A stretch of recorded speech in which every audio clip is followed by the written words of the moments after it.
I used to climb Table Mountain every Sunday, and I'd stand at the top and I would hate what I saw. And when you hate beauty, there's something awful, because you look down and you see, where are the whites living? All the beautiful areas.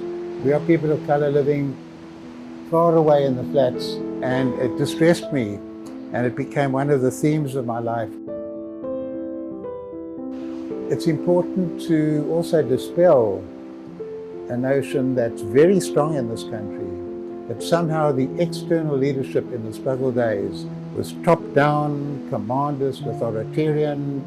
It wasn't like that at all. Oliver Tambo was a natural democrat.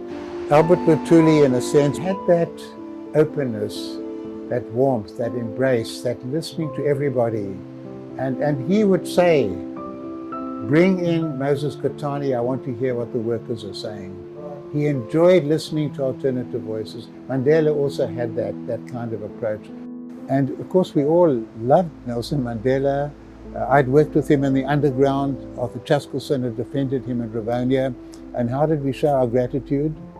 6 months later, we struck down 2 important proclamations he made as president of the country, how to handle the first local government elections. And then he showed his qualities as a leader, because he went on television. He said, as president of the country, I must be first to show respect for the Constitution as interpreted by the Constitutional Court. And he emerged with increased prestige. And to me, these are qualities of the leader who sees his or her role as being involved in a project that's not about him or her. The project is for the people, it's for emancipation, it's for humanity. I asked you at that time, if you were asked, would you serve? And you indicated, of course I would serve the citizens of the country, and it would be a pleasure for you to serve. At the difficult time in South Africa's transition, why did you consider it to be a pleasure to serve on the Constitutional Court? Even pleasure doesn't capture it. A joy, a thrill, a vocation, an expression of self, a culmination of years and years and years of struggle. And we've got this wonderful constitution that we've battled over for so long. And now I'm part of the court that is defending those values for which my parents fought, for which my generation fought, for which younger people fought and died.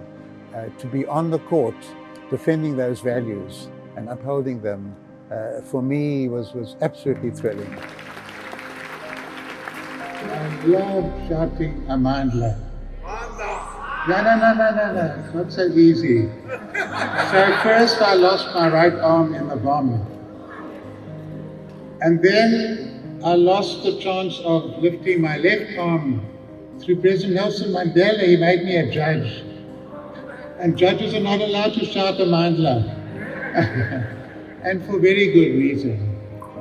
Because we owe our loyalty not to any political party, however dedicated and passionate we were as members of that party. We owe our allegiance to the Constitution. But if the government today does something that's against the very Constitution that the ANC fought for and contributed towards, and other people contributed towards, then as long as I'm a judge, I must express my allegiance, my faithfulness to that very, very wonderful document. And I don't even like the word serving. Serving makes you sound like you are recruited and you're obeying. I'm expressing myself. So I don't see it as service. I see it as a kind of expression of life, of idealism, of thought, of language, of rationality, and of hope, and of skepticism. You have to be very, very careful and cautious about the things that can go wrong and the people, sometimes in the name of the good, who can do very bad things. We've got to be skeptical. We've got to challenge. We've got to critique. We've got to take nothing for granted. But we mustn't be cynical. Skepticism means your feet are on the ground. You're looking truth in the eye. You're unafraid. skepticism and freedom go hand in hand.